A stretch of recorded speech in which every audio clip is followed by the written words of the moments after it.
Hello friends, welcome back to Vocab Builder. Our today's word is cautious. Meaning, cautious means being careful to avoid danger, risk, or mistakes, thinking twice before acting. If someone is cautious, they don't rush into decisions. They take their time, check everything twice, and try to stay safe.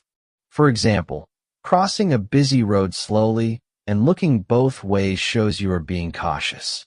It's a great word to describe a careful attitude, especially in tricky or risky situations. Synonyms: careful, alert, watchful. Antonyms: careless, reckless, thoughtless.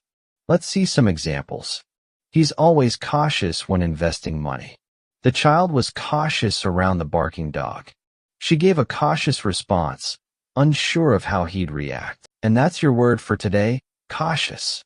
A small word that makes a big difference in how you approach the world. Now it's your turn. Try using cautious in a sentence and drop it in the comments below. I'd love to see how you make it your own. If you found this helpful, don't forget to like, share, and subscribe to Vocab Builder for more powerful words that level up your English, one word at a time. Stay curious, stay confident, and I'll see you in the next video.